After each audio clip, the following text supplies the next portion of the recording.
Hey, everybody, and welcome to Salt on the Go. Yes, definitely on the go today. Yes, we're here at the Botanical Gardens in beautiful, where am I? We're in Fort Worth. Fort Worth, Texas. And you know what? It is beautiful here. Like, it's really pretty, and they had a really great arboretum. Yeah. I would have to recommend this place. Yeah, I would say, yeah. Especially on a day like today. Today's the first, Yes. like it's 70-something. 71 or 72 today, and here we are sitting in the shade with a breeze. Yeah. Yeah, and it's really been cool. Hopefully I got the pre-video done. It showed you some of the stuff we saw. It's really cool. I think when Colby and Autumn come down, we'll take them out here. We'll come back, yeah. Yeah. Oh, did we tell them that we're going to be grandparents? No, we did not. We haven't told the whole No. world yet that my youngest son and his wife, come April, as long as all goes well, we shall be grandparents. Ah, I guess Brett it's didn't okay. like it.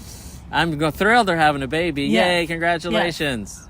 But not the fact that he's going to have to pick a grandpa name. Oh, that just makes me feel old. Grandpa. Oh my gosh, I have not come to peace with that yet. No. I haven't thought about it. I just haven't really, I'm pushing it out of my head until it's actually here. Yes. Yes. Oh, well. Anyway, so, and we're holding the phone, if you may notice, just because I didn't bring the adapter for the microphone, so we have to use another phone for a microphone, so that's on me. But yes, anyway, it's beautiful here, and we found an old weathered bench out in the way from everybody, and we're going to do, hopefully, more Salt on the Go and around town and around Texas and show you different things, and it'll be fun. Yeah, so if you remember last week we talked about grace, how that works and how it's actually our strength, and it's not just an idea or whatever, right? So Here, I'll hold this. Oh, you can wave your hand. we decided to talk about that because in Sabbath school people mentioned several things that they didn't really understand how they could do that, right? And so last week we talked about how grace works, and then the other two things were how do I actually forgive some people and how do I actually love some people. Well, talking about grace and talking about forgiveness, I thought, I have some understanding of that, but that the whole how to love everyone like you feel like you should be loving people, I have to admit, I kind of wondered about that. I hesitated actually trying to prepare something for that because I wasn't sure I had a real clear grasp like I wanted to on that. But I just decided to dive right in and see what I could learn as well. So it is kind of a challenging subject. Something I thought too, like you get to heaven and think about how many people you aren't going to know, strangers and just, the loving everybody, and how does that actually work and what does it look like? And,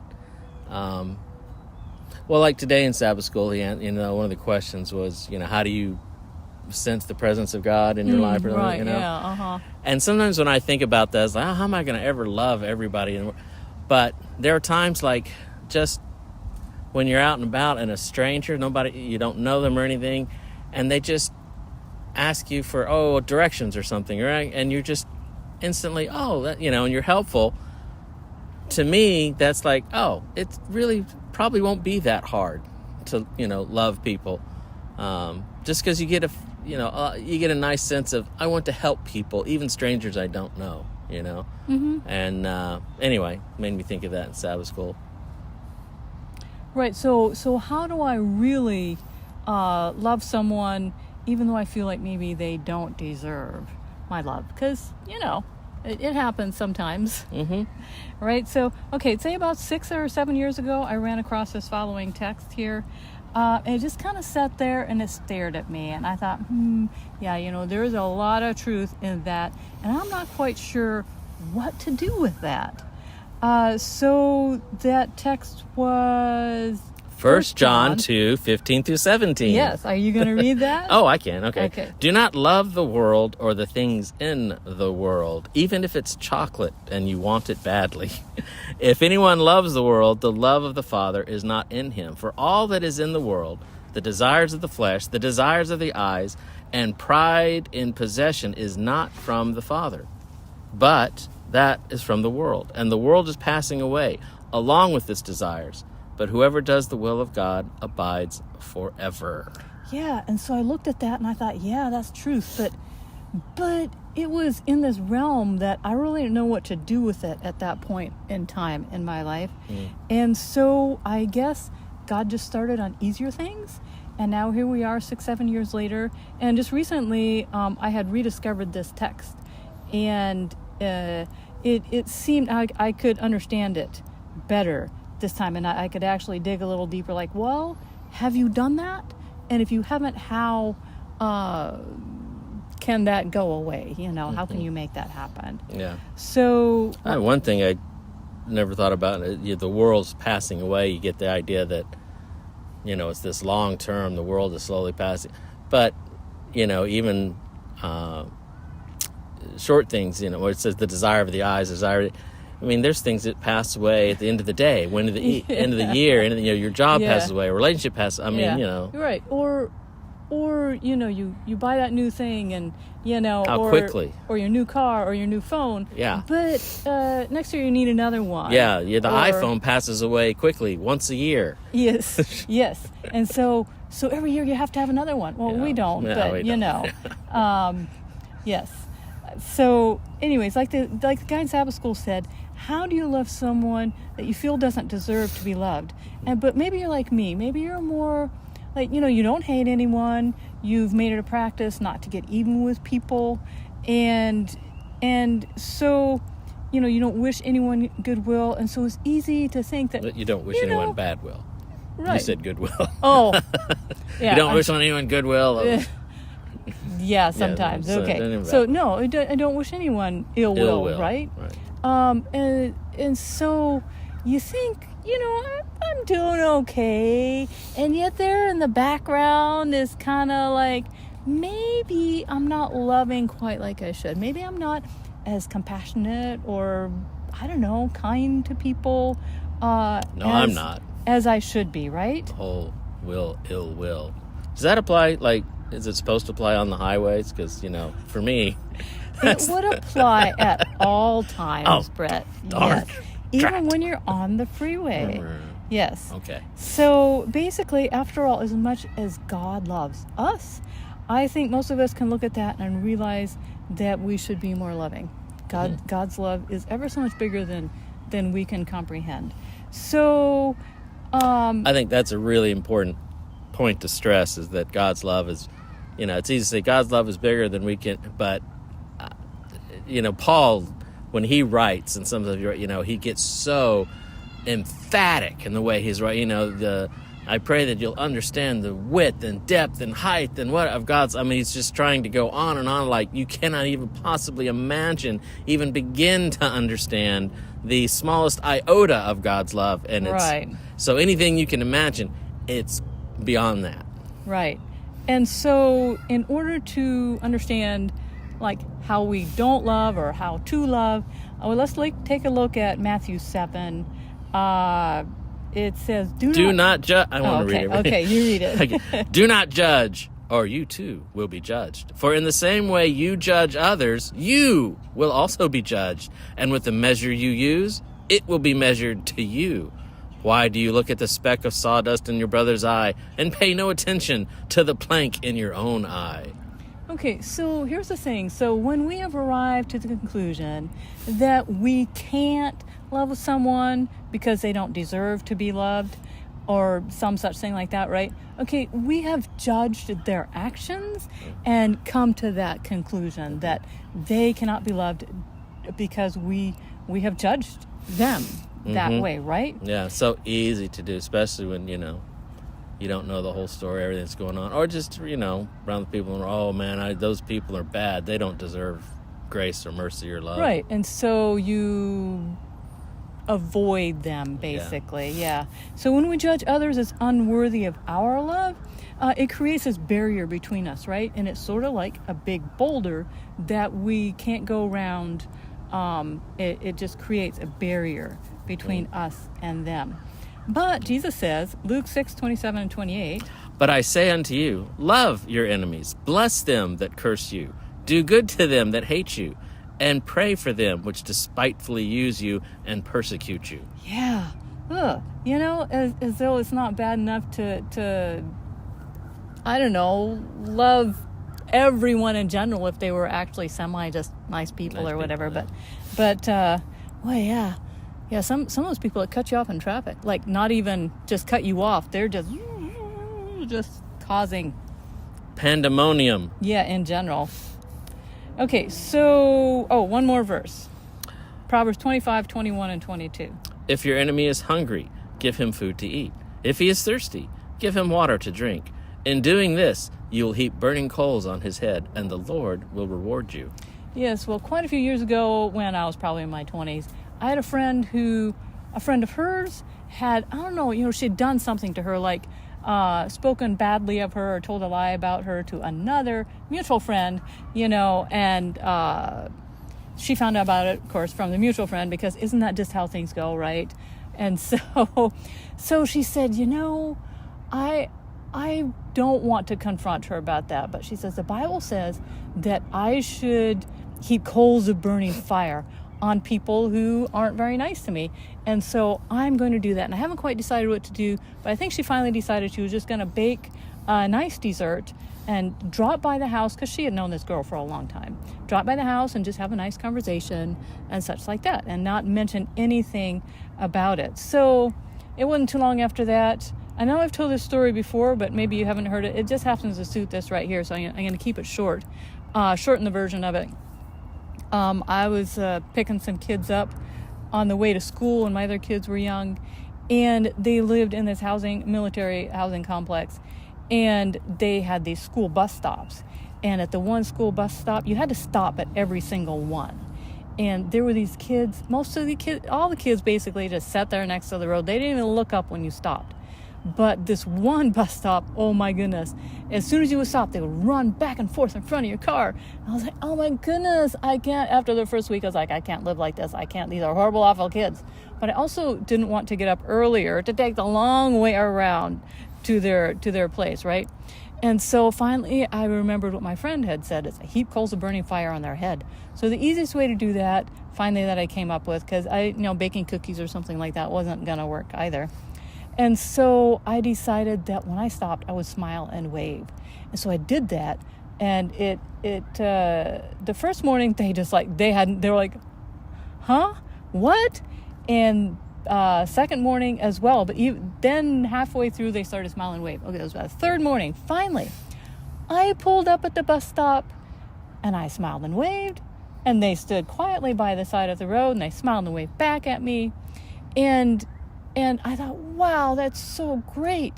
And yet, as I have continued through life quite a few more years from my 20s, every now and again, I wonder, how come those types of situations don't always have the same outcome for me? And sometimes I was like, well, I don't know. But I got to thinking about it. Because Jesus said we're supposed to do good to our enemies, right? And I think a lot of times in situations like that, I did the equivalent of just stopping and avoiding them rather than doing good by smiling and waving. And so it is the doing good that brings us the good for ourselves, right? Mm-hmm. As well. And so I think we need to be careful when we do that, basically. Like, don't just stop at not getting even, or don't just avoid the situation, but do good to your enemies. And it may or may not bring good results every time, because after all, they do have the choice one way or the other. But it's for you, more for you than others. Right, absolutely. And so I know we've also recently talked about the parable of the sower, but it works really well to illustrate what we're talking about today. So the parable starts with the sower sowing seeds, right? And these seeds are God's words to us. words like love your enemy, do good to those who mistreat you, and some seeds fell on the hard ground, right? And the birds came and ate them. I was thinking some seed fell on the rocky ground. I hate the rocky ground. And then the birds came. Caw, caw. It's a skit. And ate up all the seeds. ate up all the seeds. Yes. And I'm getting eat up. Some little mosquito keeps wanting to bite me. Anyway. And basically, this represents the people who hear the message about the kingdom and don't understand it.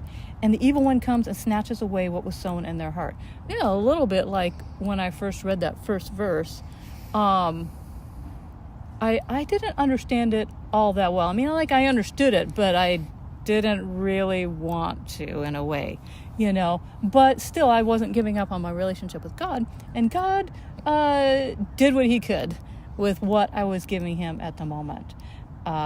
So then, where are we at? We are, Jesus says, love your enemies and pray for those who mistreat you.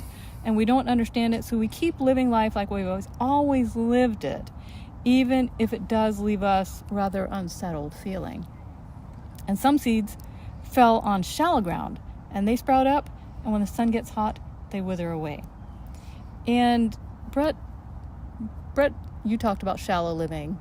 I did? Yes. What did I say? Oh, he was really tired when he talked about that last night. I bet it was good, though. It was. I know, like the shallow in the, well, what we say in this, you know, when I talked about the skit, when we do the skit, we say this, you know, the shallows, you get all excited and spring up, but anytime the hard times come or challenges come, you give up pretty easily, you know. And shallow living is, you know, just kind of, everything's on the surface, you know. Right. So in this case, I think we could compare it to talking about love, but not necessarily living it out. And I think we can easily do that. Yeah, it's interesting. TV shows and movies, and they explore that kind of concept with guys, you know, that, you know, they know the things to say, they know the right, you know, lines, they know, and they talk about love and big game, you know, and I can't remember the monologue. It's really good, but one of the girls talking to this guy in a bar, and she's like, "Let me tell you," and just lays into like, "That's all shallow. That's all verbs. That's all just words. That's nothing. You know, this is what it really looks like. You know." And that's you know, people can talk about stuff and sound like they know what they're doing, but you know, their depth is, you know, an inch deep and a mile wide. They're just, you know, not that committed. Right. And some of the seeds fall into the thorns and weeds, and while they do sprout and start to grow, the thorns and weeds come and grow up faster, of course, and they choke out those plants. And the weeds and the thorns represent the cares of the world and the deceitfulness of wealth, which could be compared to the desires of the flesh, the desires of the eyes, and the pride of possessions, right? And then, of course, some seeds fall into good ground, and they produce a crop up to 100 times more. So how do we have the kind of heart that allows us to grow a good crop? I don't know, Miranda. How? Well, should we tell them? We should tell them. Yes. Okay, so basically, love is lived out by faith, right? Because we talked about that last week, how faith is simply living out a loving relationship with Jesus. And so love is lived out by faith. And what it boils down to is, do we live out what we can see? Do we live out the desires of the flesh, the desires of the eyes, and the pride of possessions?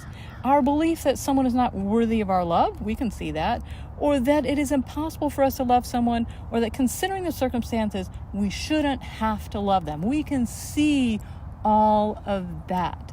So that's the things that we can see, and that's shallow.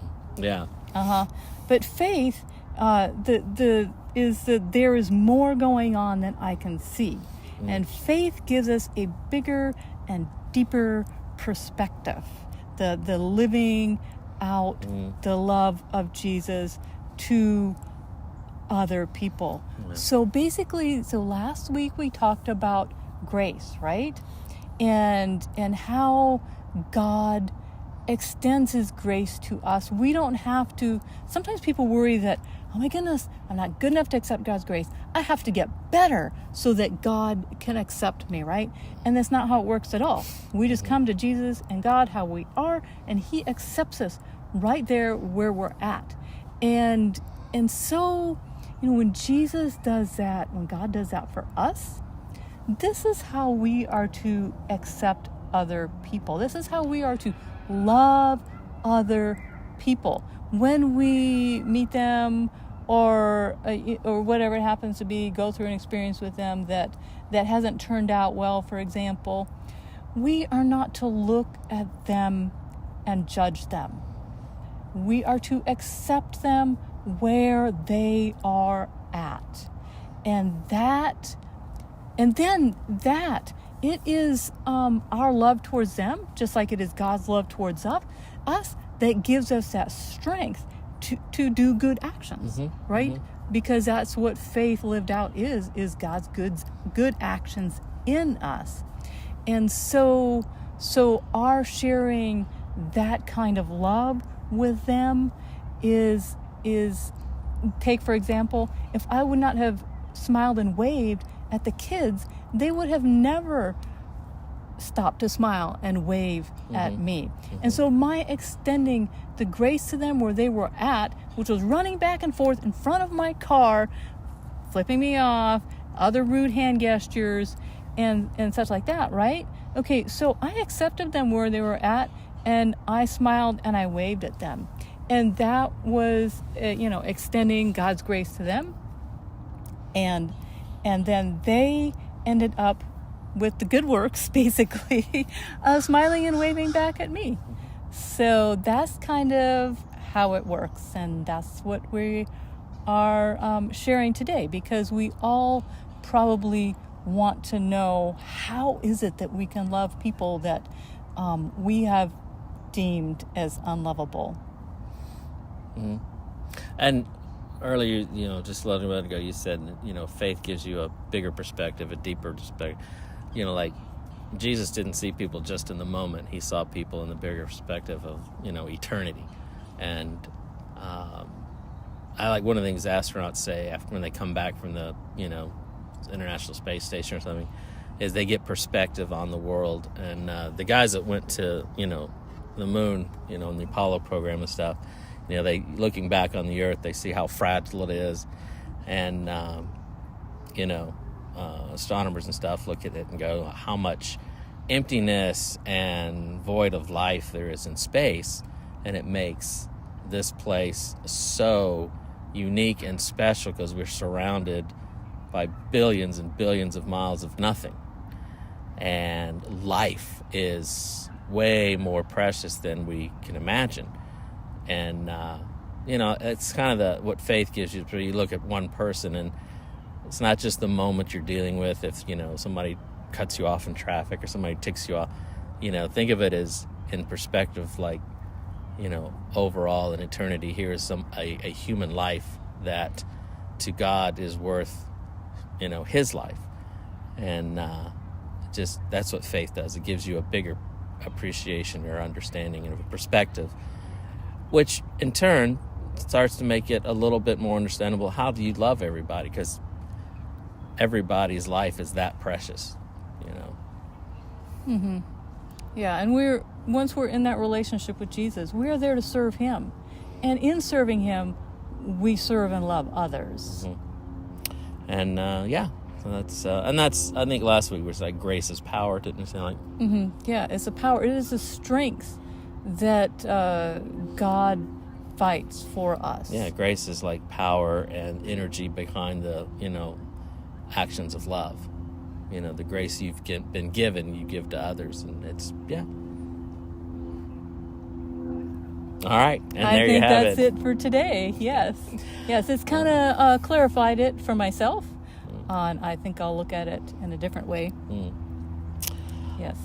All right, so there you have it. Thanks for joining us here at Salts on location in the Botanical Gardens of Fort Worth. And couldn't have a nicer day.